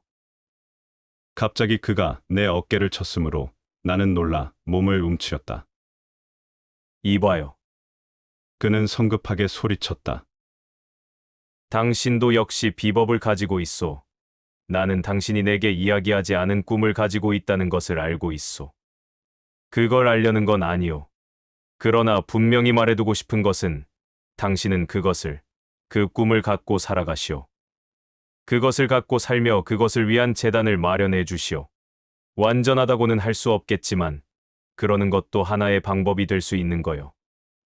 우리들이 당신과 나, 그리고 몇몇 사람들이 이 세계를 개선할 수 있을지는 차차 알게 되겠지요. 그러나 그동안 우린 내부에서 그것을 매일같이 개선해 나가야만 되는 것이오. 싱클레어, 당신은 이제 18살이오. 당신은 매춘부를 찾아가지는 않을 것이오. 당신은 아마 사랑의 꿈이나 사랑의 소원을 갖고 있을 것이 분명하오. 아마도 당신은 그것들에 대해 불안을 느끼고 있겠지. 두려워하지 마시오. 그것이 바로 당신이 가지고 있는 것 가운데서 가장 귀중한 것이니 말이오. 당신은 나를 믿어도 좋소. 나는 당신과 같은 나이에 사랑의 꿈을 너무 무리해서 억눌렀기 때문에 그것으로 인해 많은 것을 잃었소. 그래서는 안 되는 거요. 두려워하지 말아야 하며 영원히 우리 내부에서 소원하는 것은 무엇이든 금지되어 있다고 생각해서는 안 되는 것이오. 나는 깜짝 놀라 그의 말에 반박했다. 하지만 마음에 떠오르는 일이라고 해서 무엇이든지 해도 된다는 것은 아닐 텐데요. 자기 마음에 들지 않는다고 사람을 죽여서는 안 되니까요. 그는 내게 가까이 다가섰다. 경우에 따라서는 그것도 가능할 수 있소. 대개는 착각에 불과하지만 내 말 역시 당신의 마음에 떠오르는 일이라고 해서 무엇이든지 간단하게 해치워버리라는 건 아니오. 그렇지는 않소. 하지만 당신의 마음에 떠오른 그 자체의 좋은 의의를 가진 어떤 일을 배척한다든가 그것에 대해 도덕적인 이론을 전개함으로써 그것을 망가뜨리지는 말라는 거요. 자신이나 다른 사람을 십자가에 못 박는 대신 엄숙한 생각으로 와인을 마시며 희생의 비법에 대해 생각해 볼 수도 있는 것이요. 물론 그런 행위를 하지 않고서도 자기의 충동과 유혹을 존경과 사랑으로 취급할 수도 있을 거요. 그러면 그것들은 자기 나름대로의 뜻을 나타낼 것이요. 모든 것이 다 의미를 지니고 있으니까요. 싱클레어, 혹시 누군가를 죽이고 싶어진다거나 말도 되지 않는 추잡한 일을 저지르고 싶어지면 잠깐 동안이라도 아프락사스가 당신의 내부에서 그렇게 공상하고 있다고 생각하시오. 당신은 당신이 죽이고 싶은 어떤 사람은 실제하는 사람이 아니라 단지 하나의 껍데기에 불과한 것이고 우리가 어떤 사람을 미워한다고 하는 것은 그의 형상 속에서 우리들 자신의 내부에 숨어있는 그 무엇인가를 발견하고 그것을 미워하게 되는 것이오. 우리들 자신의 내부에 존재하지 않는 것은 진정으로 우리를 흥분시킬 수 없는 법이니까 말이오. 지금까지 피스토리우스는 이토록 나의 내심을 정확하게 지적하는 말을 한 번도 하지 않았다. 나는 대답할 수가 없었다. 그러나 나를 가장 강하게 또는 가장 기묘하게 감동시킨 것은 이 충고가 이미 여러 해 전부터 내 마음속에 울리고 있는 데미안의 말과 똑같은 음향을 풍기고 있다는 사실이다. 그들은 피차 서로에 대해 전혀 아는 바가 없는데도 내게 똑같은 소리를 한 것이다. 우리의 눈에 보이는 사물이란 우리들의 내부에 있는 것과 똑같은 것이오. 우리가 우리의 내부에 갖고 있는 것 이외의 현실이란 없는 법이오. 그렇기 때문에 대부분의 사람들은 그렇게 비현실적으로 살아가고 있는 것이오. 그들은 단지 외부의 형상만을 현실이라 여기고 그들 내부의 독자적인 세계의 목소리에 귀 기울이지 않고 있는 거요. 그렇게 한다면 행복할 수는 있을 거요. 내가 만일 일단 다른 길을 발견한다면 더 이상 대부분의 사람들이 가는 길을 달려가지는 않을 거요. 싱클레어, 대다수가 가는 길은 편하지만 자기 자신의 길은 힘든 거요. 그래도 우리는 우리의 길을 갑시다. 며칠 후, 2번이나 그를 헛되이 기다린 후 나는 그가 혼자서 술에 만취된 채 차가운 저녁 바람을 맞으며 거리 모퉁이를 비틀거리며 돌아오는 것을 보았다. 나는 그를 부르고 싶지 않았다. 그는 나를 알아보지 못하고 그냥 내 곁을 지나쳤는데 마치 미지의 것으로부터 신이 부르는 어두운 소리를 뒤따라가는 것처럼 불타는 듯한 고독한 시선으로 앞쪽만을 바라보고 걸었다. 나는 얼마쯤 뒤처져 그를 따라갔다. 그는 마치 유령처럼 미친 듯이 다소 흐트러진 걸음걸이로 철사줄에 끌려가는 것처럼 가고 있었다. 처연한 심정이 되어 나는 기숙사로 구원을 얻지 못한 꿈의 세계로 되돌아왔다. 저렇게 해서 지금 그는 자신의 내부 세계를 개선하고 있구나. 나는 이렇게 생각했다. 그러나 다음 순간 그 생각은 저속하고 동시에 도덕적이라는 것을 느꼈다. 그의 꿈에 대해 알고 있는 게 대체 무엇이란 말인가? 그는 그렇게 취한 속에서도 얘가 불안스럽게 나의 길을 가는 것보다는 훨씬 더 확실히 그의 길을 가고 있는 것인지도 모른다. 가끔 나는 수업 사이에 쉬는 시간에 한 번도 눈여겨본 적이 없는 동급생 하나가 나에게 접근하려고 애쓰는 것을 느꼈다. 그는 자그마하고 연약해 보이는 야윈 아이였는데 머리칼은 가늘고 붉은 기가 도는 금발이었다. 그의 시선과 태도에는 무언가 특이한 것이 느껴졌다. 그러던 어느 날 저녁 집으로 돌아오는데 그가 골목에서 기다리고 있다가 내가 자기 앞을 지나쳐버릴 때까지 기다렸다가는 다시 나를 따라와서 기숙사 현관 앞에 멈춰 서는 것이었다. 내게 무슨 볼일이 있니? 내가 먼저 물었다. 난 그저 너와 이야기를 한번 하고 싶었어. 그는 수줍어하며 말했다. 조금만 함께 산책할 수 있겠니? 나는 그를 따라 걸었다. 그가 몹시 흥분한 상태로 기대에 차 있음을 느낄 수 있었다. 그의 손은 부들부들 떨리고 있었다. 너는 신령술 가지? 그가 아주 당돌하게 물어왔다. 아니야. 크나워. 나는 웃으면서 말했다. 절대로 그렇지 않아. 어떻게 그런 엉뚱한 생각을 하게 됐니? 아니면 점술 가니? 그것도 아니야. 제발 그렇게 숨기지 말아줘. 나는 너에게 특별한 무엇이 있다는 걸 잘 알고 있어. 너의 시선을 보면 알 수 있어. 나는 내가 신령과 통하고 있다고 나는 확신해. 호기심에서 이런 질문을 하는 건 절대 아니야. 싱클레어, 그런 게 아니야. 내 자신도 일종의 탐구자인걸. 그래서 나는 이렇게 외로울 수밖에 없는 거야. 나는 그를 격려해 주었다. 난 정말 신령에 대해서는 아는 것이 아무것도 없어. 난 단지 내 꿈속에서 살고 있을 뿐이야. 그 점을 내가 느낀 모양이구나. 다른 사람들도 역시 꿈속에서 살고 있긴 하지만 그들 자신의 꿈속에서 살고 있지 않다는 것이 나와 다른 점이지. 그래, 그럴지도 몰라. 그는 낮은 소리로 말했다. 사람들이 살고 있는 꿈이 무슨 종류의 꿈인가 하는 것만이 문제가 되겠지. 너는 선한 악마를 사용하는 마술에 대해 들은 적이 있니? 나는 모른다고 대답했다. 그런 건 자기 자신을 통제하는 방법을 배우면 돼. 죽지 않게 될 수도 있고 마술을 부릴 줄도 알게 되지. 넌 한 번이라도 그런 연습을 해본 적이 없니? 이 연습에 대한 나의 호기심 어린 질문에 그는 처음에는 대답을 안 하려고 하다가 내가 돌아서서 가버리려고 하자 뒤로서 이야기를 했다. 나는 잠들기 전이나 정신을 집중하려고 할 때 그런 연습을 해. 나는 무엇인가를, 예를 들면 낱말 하나나 어떤 사람의 이름이나 또는 기아의 도형을 상상하는 거야. 그러고 나서는 될 수 있는 한 그것에 대해서 집중적으로 생각하면서 그것이 내 머릿속에 존재한다고 믿어질 때까지 머릿속에 그려보려고 애쓰는 거야. 그러면 나는 아주 확고해지고 그 어떤 것도 나의 이 안정된 상태를 방해하지 못하게 되는 거야.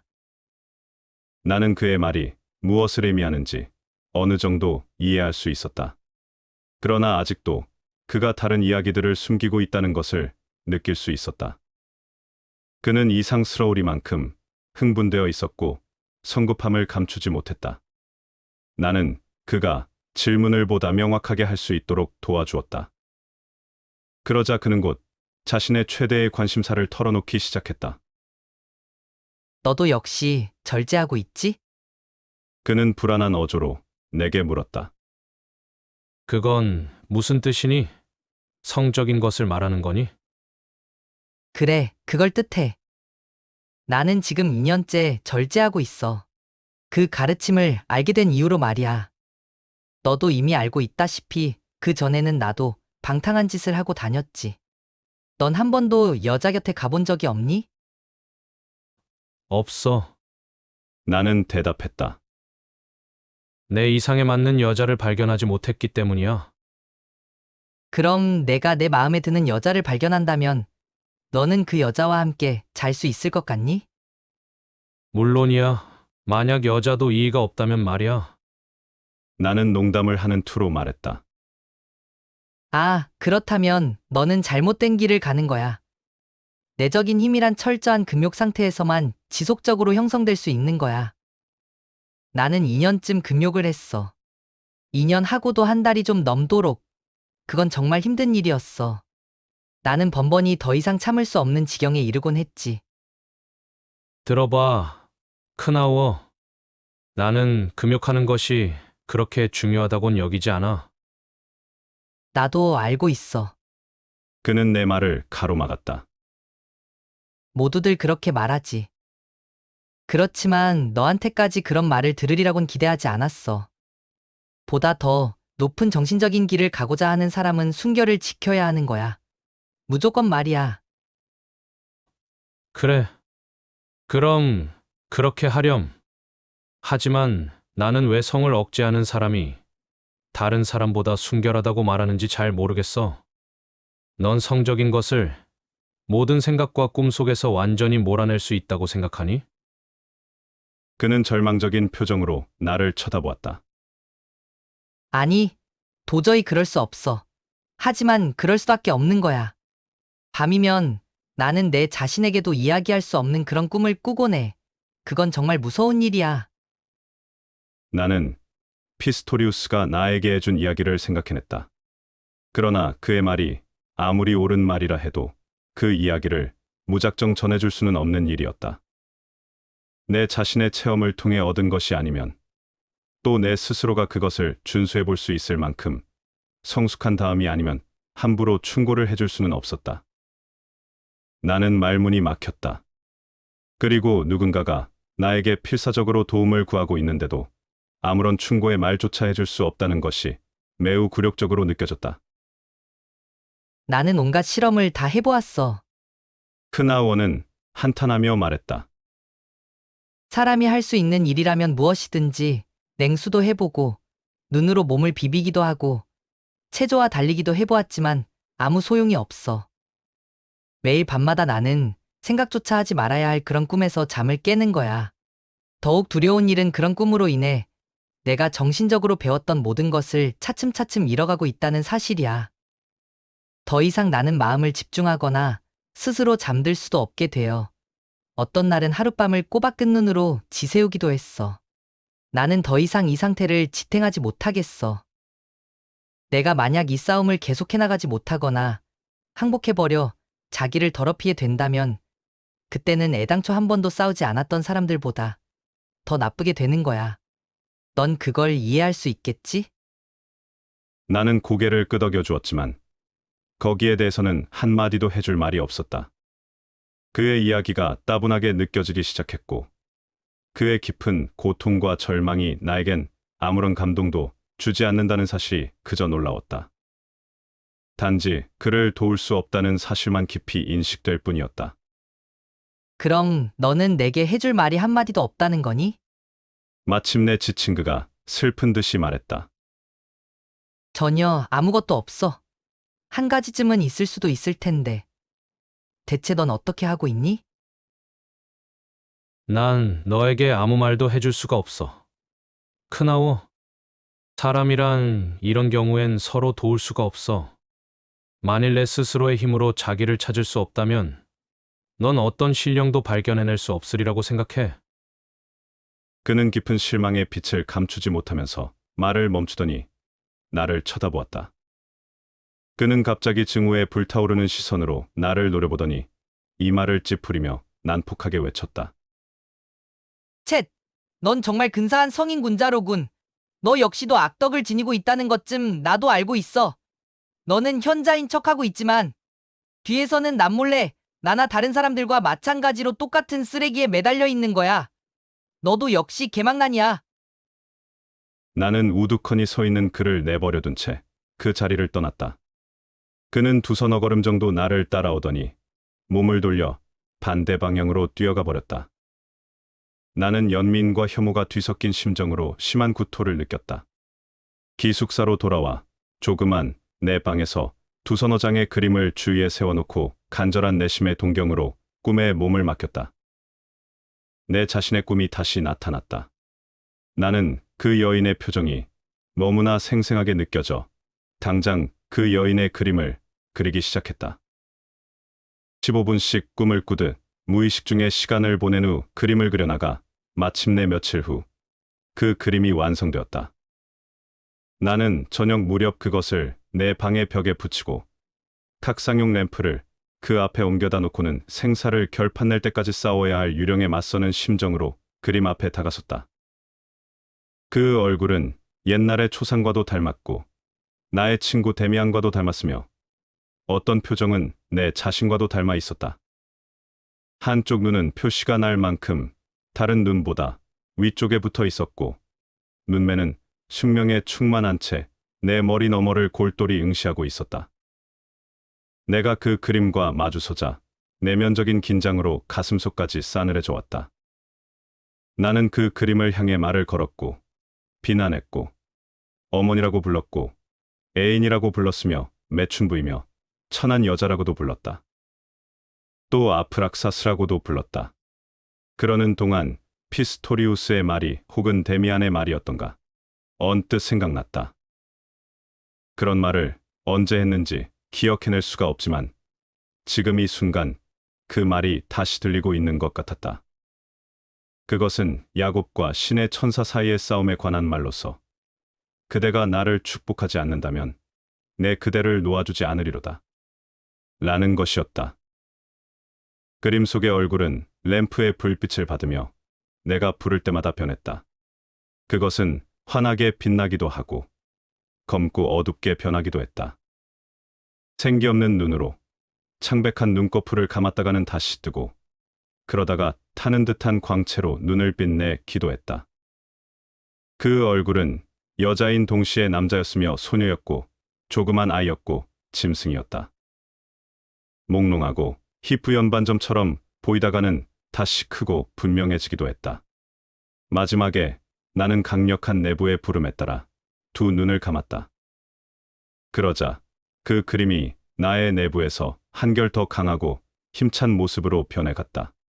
나는 그 앞에 무릎을 꿇으려 했다. 그러나 그것은 내 자신의 내부에 너무나도 깊이 들어있어 마치 그것과 내가 하나가 되기라도 한 것 같아서 그것을 나에게서 분리해낼 수가 없었다. 그러자 봄날의 폭풍과도 같이 어둡고 무겁게 들끓는 소리가 들려왔고 이루 말할 수 없는 불안과 새로운 체험의 감동에 몸이 떨려왔다. 별들이 내 앞에서 반짝이다가 사라져갔고 잊어버린 유년 시절에 아니 존재 이전의 시기와 생성의 초기적 단계에 대한 추억이 나의 곁으로 흘러내려 물밀듯이 나를 스쳐갔다. 내 생활의 모든 것은 가장 은밀한 비밀에 이르기까지도 되풀이되는 것처럼 보이던 추억은 어제와 오늘로 끝나지 않고 더욱 앞선 미래를 반영하고 오늘로부터 나를 분리시켜 더 새로운 생활의 형식으로 나를 이끌어갔다. 그 형식의 형상은 굉장히 맑고 눈부셨지만 그것에 대해서는 아무것도 정확히 기억해낼 수 없었다. 깊은 잠에서 깨어보니 나는 옷을 입은 채 침대 위에 비스듬히 누워 있었다. 불을 켜고 중요한 걸 생각해내야 할 것 같은 기분이 들었지만 몇 시간 전의 일은 아무것도 기억해낼 수가 없었다. 나는 더듬거리며 그림을 찾았지만 그것은 이미 벽에 걸려 있지도 않았고 책상 위에도 없었다. 희미하게나마 그것을 내가 태워버렸는지도 모른다는 생각이 났다. 그것을 내 손바닥 위에서 태워 그 죄를 먹어버린 것은 혹시 꿈이었을까? 쑤시는 듯한 극심한 불안이 나를 몰아세웠다. 나는 모자를 쓰고 집과 골목 사이를 무엇에 강요당하고 있는 것처럼 걸어갔다. 폭풍에 날려가는 것처럼 거리를 지나고 광장을 가로질러 달리고 또 달렸다. 피스토리우스의 그 음침한 교회 앞에서 귀를 기울이다 무엇을 찾는지조차 모르면서 어두운 충동을 감당할 길이 없어 다만 찾고 또 찾았다. 나는 매춘부들의 집이 모여있는 교회를 통과했다. 그곳에는 아직도 여기저기 불빛이 남아 있었다. 멀리 외곽지대에는 신축 가옥과 벽돌 더미가 군데군데 잿빛에 눈에 뒤덮여 있었다. 마치 몽유병자처럼 이상한 압박감에 몰려 이 황량한 곳을 헤매면서 문득 고향의 신축 가옥이 생각났다. 그곳은 언젠가 한번 나의 착취자 크어머가 최초의 거래를 하기 위해 나를 끌고 들어갔던 곳이었다. 그와 비슷한 느낌의 집 한 채가 잿빛 어둠 속에서 나를 기다리고 있었고 문구멍이 나를 향해 검은 입을 벌리고 있었다. 나는 그 안으로 끌려 들어가는 듯한 충격을 느꼈고 그것을 피하려다 모래와 자갈 더미에 걸려 비틀거리며 넘어졌다. 그러나 들어가고 싶은 충동이 더 강렬했기 때문에 그 문 안으로 들어서지 않을 수 없었다. 널빤지와 깨진 벽돌을 넘어 이 황막한 공간 속으로 휘청거리며 들어서자 축축한 냉기와 돌 냄새가 코를 찔렀다. 모래 한 무더기가 마치 잿빛의 얼룩처럼 눈에 띄는 것 외에는 모든 것이 어둠 속에 묻혀 있었다. 그러나 바로 그때 내 곁에 어둠 속에서 사람이 하나 조그맣고 야윈 청년이 유령처럼 일어섰다. 나는 그가 학교 친구인 크나오임을 곧 알아챘지만 너무 놀라서 머리칼은 여전히 두려움에 곤두서 있었다. 어떻게 여기까지 온 거야? 흥분한 나머지 정신이 산란해진 것 같은 어조로 그가 물었다. 어떻게 나를 찾을 수 있었어? 너를 찾았던 게 아니야. 나는 얼떨떨한 심정으로 말했다. 말 한마디 한마디 하기가 몹시 고통스러워 목소리는 생기가 없고 무거운 얼어붙은 것 같은 입술에서 간신히 새어나왔다. 그는 나를 물끄러미 바라보았다. 찾았던 게 아니라고? 그래, 끌려 들어온 거지. 내가 나를 불렀니? 틀림없이 내가 불렀을 거야. 이 한밤중에 도대체 넌 여기서 뭘 하는 거니? 그는 야윈 두 팔로 나를 발작적으로 끌어안았다. 그래, 밤이야. 곧 아침이 되겠지. 오, 싱클레어. 나를 잊고 있었던 게 아니었군. 나를 용서해 줄 수 있겠지? 대체 무엇에 대해서? 아, 나는 정말 추악했었어. 그제야 겨우 우리가 나눈 대화가 생각났다. 그것이 4, 5일 전이었던가? 내겐 그 일 이후로 벌써 한평생이 지난 것 같았다. 그제야 나는 모든 것을 순간적으로 알아차릴 수 있었다. 우리들 사이에서 일어난 일뿐 아니라 왜 내가 여기에 와 있는 것인지, 크나오가 이런 위험한 곳에서 무엇을 하려고 했는지도. 너 자살하려고 했었구나. 그렇지, 크나워. 그는 추위와 공포에 몸서리쳤다. 그래, 죽으려고 했어. 할 수 있었을지는 모르지만 난 아침이 될 때까지 여기 있으려고 했어. 나는 그를 끌고 밖으로 나왔다. 하루를 시작하려는 옅은 새벽빛이 말할 수 없이 차갑고 냉랭하게 잿빛의 대기 속에서 희미하게 빛나고 있었다.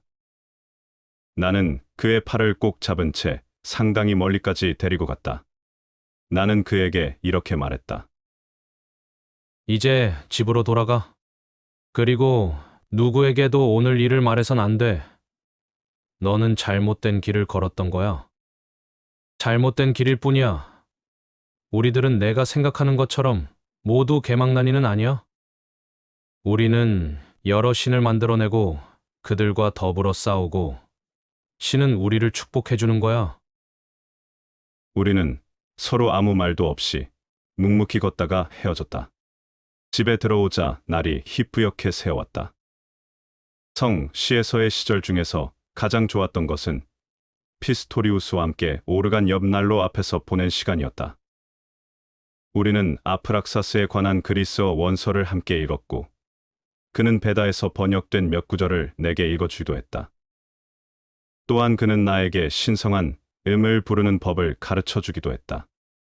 그러나 나를 기쁘게 만든 것은 그의 학식이 아니라 정반대의 것이었다.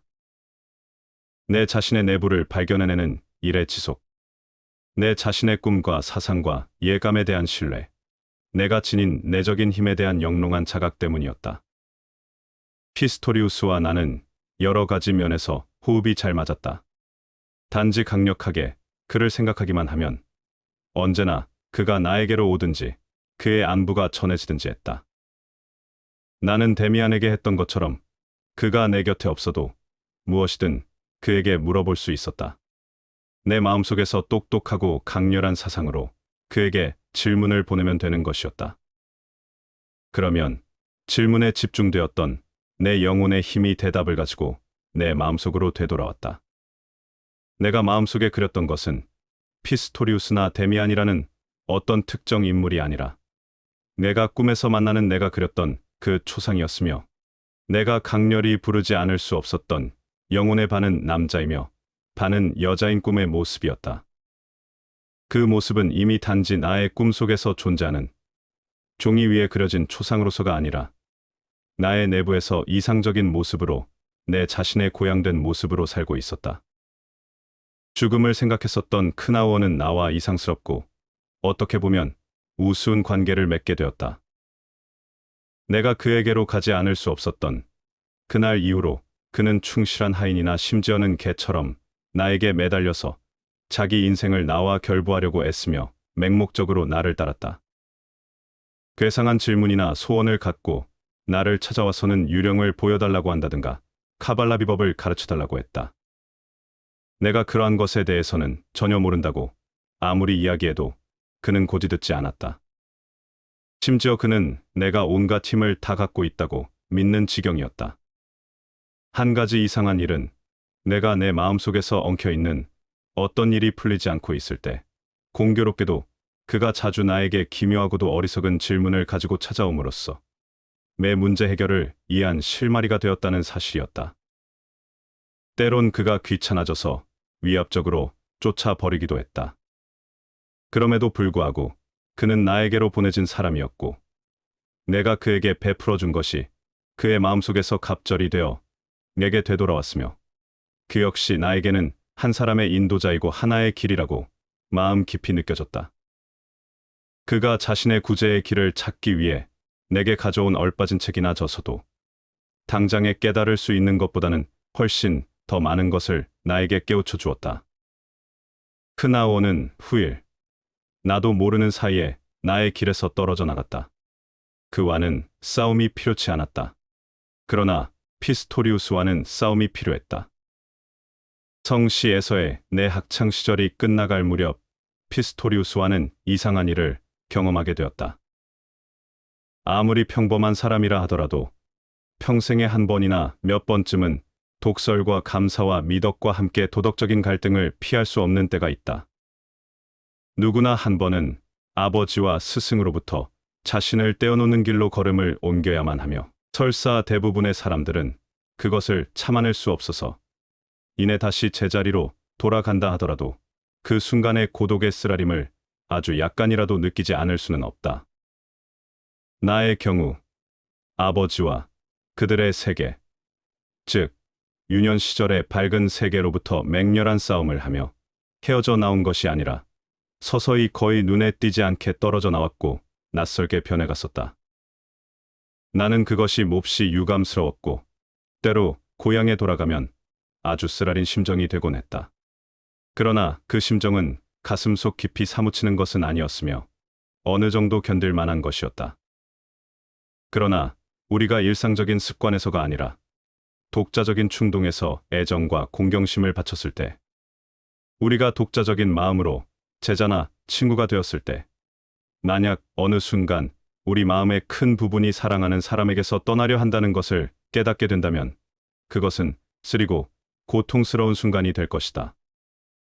그런 때는 친구와 스승에게 반발하는 모든 생각은 독이 묻은 가시를 드러내며 우리 자신의 심장을 향해서 돌아오는 법이고, 그것을 막으려는 온갖 타격은 자기의 얼굴에 정통으로 명중하는 법이다. 그때 적절한 도덕을 마음속에 가지고 있다고 생각해온 사람은 배신과 배은망덕이란 단어가 치욕적인 별명과 낙인처럼 의식에 떠오르게 되는 것이다.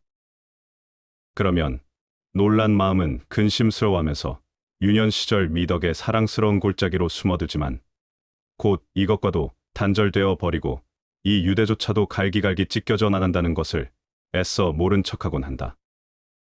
시간이 흠에 따라 피스토리우스를 무조건적인 지도자로 인정하는 것에 대해 내 내부의 어떤 감정이 반발하기 시작했다.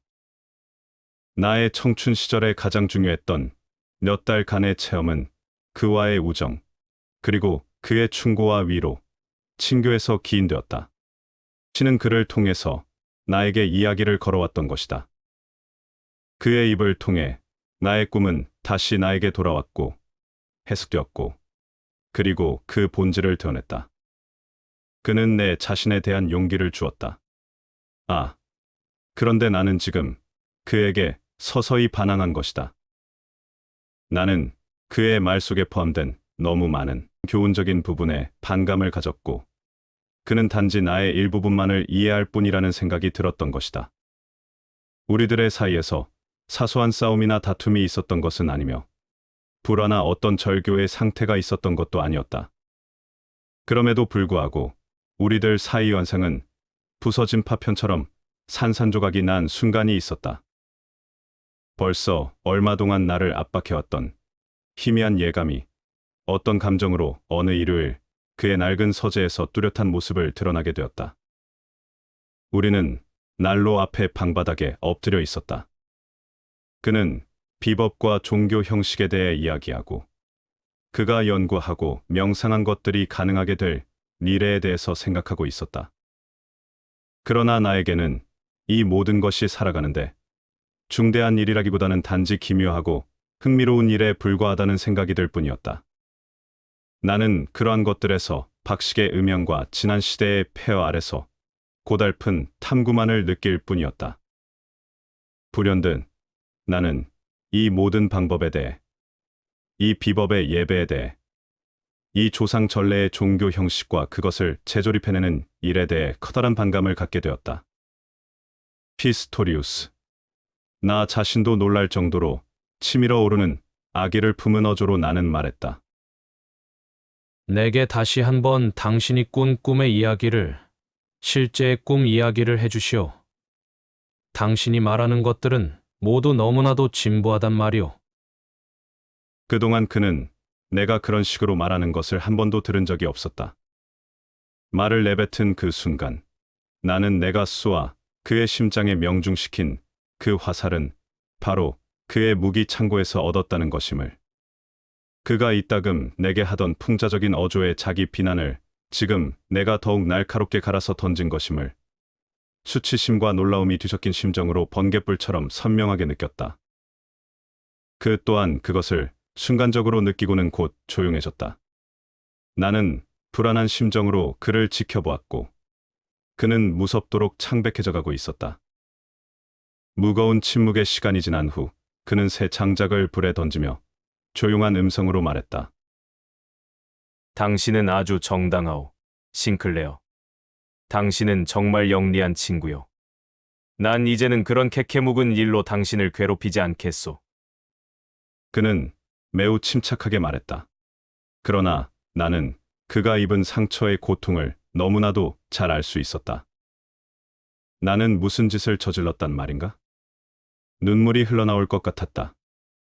나는 진심으로 그에게 용서를 빌고 나의 애정에 넘치는 감사를 그에게 확인시켜주고 싶었다. 간절한 말이 마음을 가득 채웠다. 그러나 나는 그 말을 할 수가 없었다. 나는 그저 엎드린 채 불을 들여다보면서 아무 말 없이 기다릴 뿐이었다. 그 역시 아무 말이 없었고, 그렇게 우리들은 엎드려 있기만 했다. 불은 다 타서 수그러들기 시작했고, 불꽃이 사그라질 때마다 나는 다시는 돌아올 수 없는 무엇인가 아름답고 친밀한 것들이 식어가고 사라져감을 느꼈다. 당신이 내 말을 오해한 것은 아닌지 걱정됩니다. 나는 압박감으로 메마르고 쉰 목소리로 말했다. 이 어리석고 무의미한 말이 마치 신문소설을 낭독하는 것처럼 입술에서 기계적으로 흘러나왔다. 나는 당신을 아주 정확히 이해하고 있소. 피스토리우스는 나직하게 말했다. 물론 당신이 옳은 거요. 그는 말을 멈추고 잠시 기다리더니 다시 천천히 말을 이었다. 사람이 남에 대해서 정당할 수 있는 한에서 말이오. 아니, 내가 틀렸어요. 하고 내 마음속에서는 맹렬히 외치고 있었다. 그러나 실제로는 아무 말도 할 수 없었다. 단 한마디의 말로 그의 본질적인 약점과 그의 난점과 상처를 건드렸다는 것을 알고 있었기 때문이었다. 나는 그 스스로도 믿고 싶어 하지 않는 그런 점을 건드려 버린 것이다. 그의 이념은 곰팡내가 나고, 그는 퇴보하는 탐구자였으며 낭만주의자였다. 그러자 갑자기 피스토리우스가 나에게 의미했던 것과 그리고 나에게 가르쳐 주었던 것들은 그 자신에게는 스스로 존재하지도 않고 스스로에게 줄 수도 없다는 사실이 뼈저리게 느껴졌다. 그는 지도자인 그 자신마저 넘어서고 버리지 않으면 안 되는 길로 나를 인도했던 것이다. 어떻게 내가 그런 말을 할 수 있었을까? 나는 조금도 나쁜 의미에서 그런 말을 한 것은 아니었고, 파국이 오리라는 예감 같은 것은 느끼지도 않았다. 내가 이야기하고 있는 그 순간조차도 스스로 잘 알지 못하는 이야기를 짓거렸던 것이다. 나는 단지 조금 재치 있고 약간은 심술궂은 충동에 따랐을 뿐이건만 그것이 운명적인 일이 되어 버린 것이다. 나는 사소한 부주의로 행동을 한 것인데 그에게는 그것이 심판이 되어 버린 것이다. 나는 그때 그가 화를 내면서 자기 변명을 하고 나를 나무라기를 얼마나 간절히 원했는지 모른다. 그러나 그는 그렇게 하지 않았다. 이 모든 일을 나는 내 마음속에서 스스로 하지 않으면 안 되었다. 만약 할 수만 있었다면 그는 미소라도 지었을 것이다. 그가 미소를 지을 수 없다는 것으로 내가 얼마나 큰 충격을 준 것인지를 잘 알 수 있었다. 피스토리우스가 나에 의해서, 이 주제넘고 배은망덕한 제자에 의해서 받은 타격을 그렇듯 말없이 감수하고 나의 정당성을 승인하고 나의 말을 운명으로 인정함으로써 그는 나로 하여금 스스로에 대한 혐오감에 빠지게 하고 나의 실책을 몇 천 배나 강하게 느끼게 해주었다. 나는 그의 자기 방어적인 성격이 내게도 타격을 가할 것이라고 생각했던 것이다. 그러나 그는 말없이 참을성 있게 묵묵히 항복해버린 무방비 상태의 사람이었다. 오랫동안 우리는 꺼져가는 불 앞에 엎드린 채로 있었는데 불타는 모든 형상과 스스로 사그라지는 모든 재의 줄기가 나에게 행복하고 아름답고 풍성했던 시간을 내 기억 속에 불러일으켰고 피스토리우스에 대한 의무를 배신한 죄악감을 점점 크게 확대시켰다. 나는 더 이상 참을 수가 없었다. 그래서 나는 일어나서 걸어 나왔다. 한참 동안 나는 그의 방문 앞에서, 컴컴한 계단 위에서, 또 집 앞에서 행여나 그가 나를 뒤따라오지 않을까 하는 기대로 한참이나 그렇게 서 있었다. 그리고 그곳을 떠나 몇 시간이고 시내와 교회를, 공원과 숲을 저녁 때까지 헤매고 다녔다. 그때 처음으로 나는 내 이마 위에서 카인의 표적을 느꼈다. 점차 나는 그때의 일을 돌이켜 생각해 볼 수 있게 되었다. 내 생각은 오로지 나를 책망하고 피스토리우스를 옹호하려는 의도를 가지고 있었다. 그러나 매번 모든 것은 반대로 끝났다. 나는 천만 번 나의 경솔한 말을 후회했고 그것을 철회할 용의가 있었다. 그러나 그 말은 진실이었다. 그제야 나는 비로소 피스토리우스를 이해하고 그의 모든 꿈을 내 앞에 그려볼 수 있게 되었다. 그의 꿈은 성직자가 되는 것이었고 새로운 종교를 선포하고 영혼의 찬양과 사랑과 예배의 새로운 형식을 부여하고 종교의 새로운 상징을 세우는 것이었다. 그러나 그것은 그의 역량과 사명에 적합하지 않았다. 그는 너무나도 열정적으로 이미 존재해왔던 일에 몰두했고 너무나도 정확히 과거의 사실들을 알고 있었으며 너무나 많이 이집트나 인도, 니트라스나 아프락사스에 대해 알고 있었던 것이다. 그의 사랑은 이 세상이 이미 보아온 형상들과 결부된 것이었으며 그가 마음속 깊은 곳에서 원했던 것은 전혀 새롭고 색다른 것이었다. 그것은 신선한 대지에서 솟아오르는 것이지 강물관의 수집품이나 도서관 같은 데서 창조될 수 없다는 것을 스스로도 잘 알고 있었던 것이다. 나에게 했던 것처럼 그의 역할은 인간으로 하여금 자기 자신의 내부로 들어갈 수 있도록 도움을 주는 데 있었다. 그들에게 여태껏 들어본 적이 없는 새로운 신을 제시하는 일은 그의 사명이 아니었던 것이다. 누구에게나 사명은 있다 할지라도 그럼에도 누구에게도 개인의 선택과 해석을 임의로 지배할 수 있는 사명은 없다는 깨달음이 날카로운 불꽃처럼 나를 불태웠다. 새로운 신을 원한다는 것은 잘못이었으며 이 세계에 무엇인가를 주려고 하는 것은 전적으로 거짓이었다. 깨달은 인간에게 부여된 의무는 단 한 가지. 그것 말고는 아무런 의무도 존재하지 않는 것이다. 자신을 찾고 자신의 내면을 견고히 하며 그 길이 어디를 향하든지 조심스럽게 자신의 길을 더듬어 나아가는 일. 그 이외의 다른 의무는 존재하지 않는 것이다. 이러한 생각이 깊이 나를 사로잡았고 이 생각이야말로 내가 이번에 체험에서 얻은 열매였다. 때때로 나는 미래의 형상과 함께 놀았고 시인으로서, 혹은 예언자로서, 혹은 화가로서, 혹은 다른 어떤 것으로서 나에게 부여되었을 역할을 꿈속에서 그려보았다. 그러나 이 모든 것은 다 아무것도 아니었다. 나는 시를 짓기 위해서, 설교를 하거나 그림을 그리기 위해서 존재하는 것이 아니었다. 나뿐 아니라 다른 어떤 사람도 그것 자체를 위해 존재하는 것이 아니었다. 이 모든 것은 모두 부차적으로 일어날 수 있는 것들 뿐이었다. 각자를 위한 진정한 천직이란 자기 자신에 도달하는 단 한 가지뿐이다. 그가 설령 시인이나 미치광이나 예언자나 심지어 범죄자로 일생을 끝낸다 해도 좋다. 그것은 문제가 되지 않을 뿐더러 그리 중대한 일은 아닌 것이다.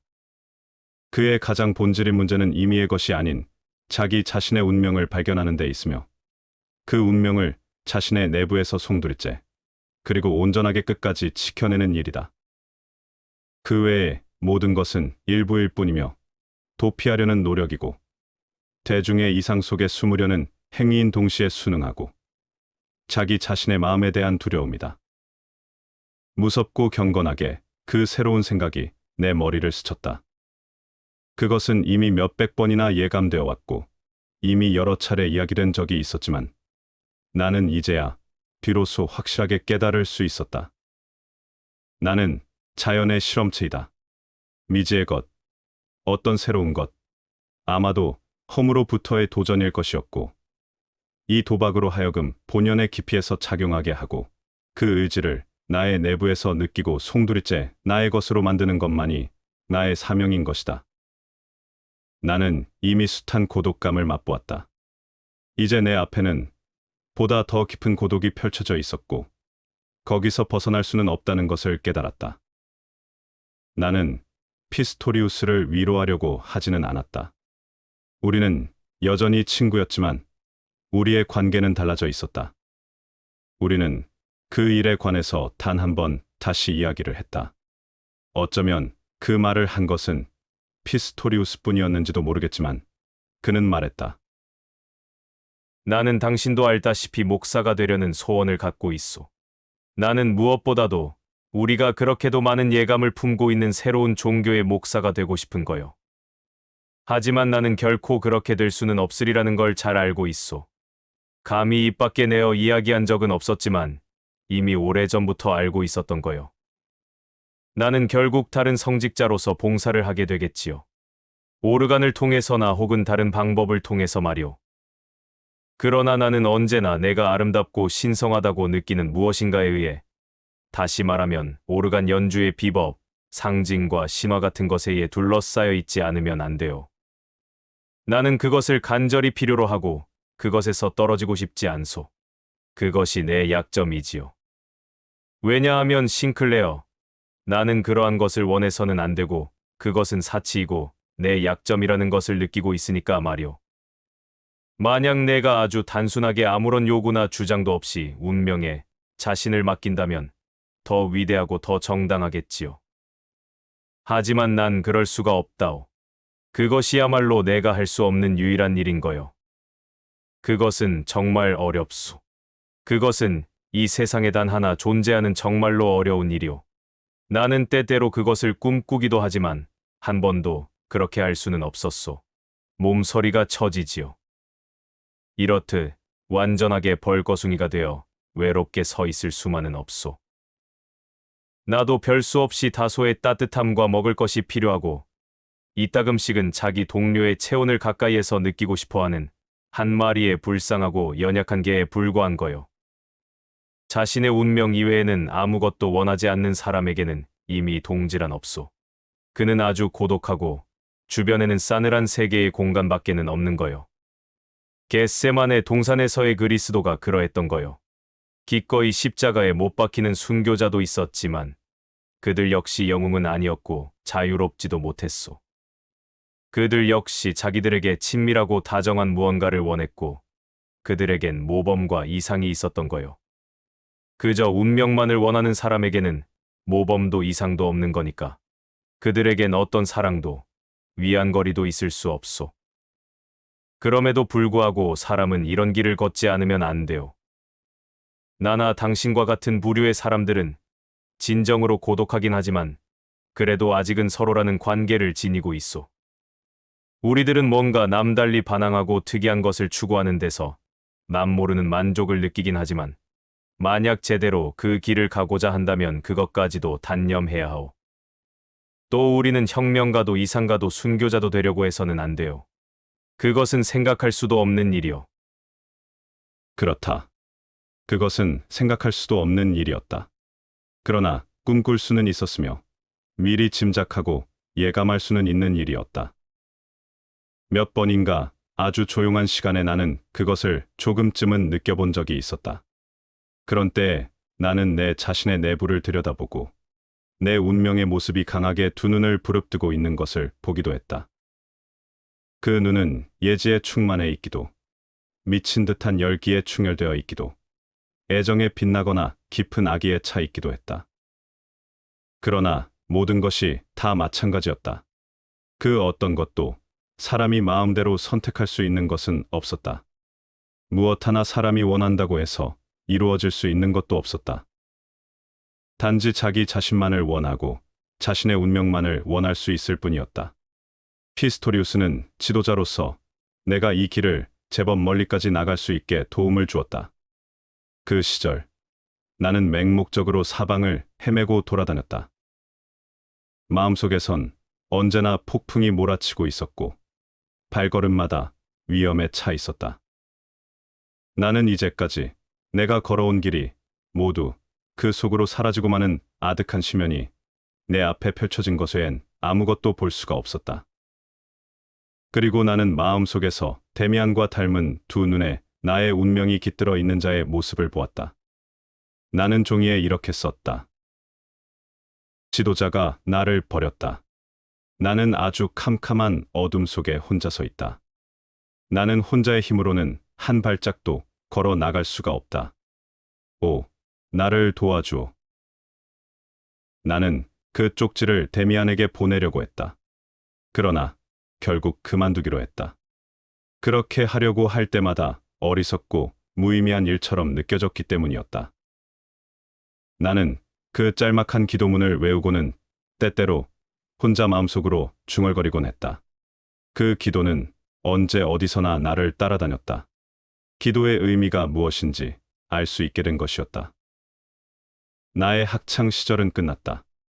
나는 아버지의 제안으로 휴가 여행을 떠나기로 했다. 여행이 끝나면 나는 대학에 가야 했는데 어떤 학부로 갈지 정하지 못하고 있었다. 한 학기 동안 철학 공부를 할 수 있게 되었다. 나는 다른 어떤 학과일지라도 만족했을 것이다.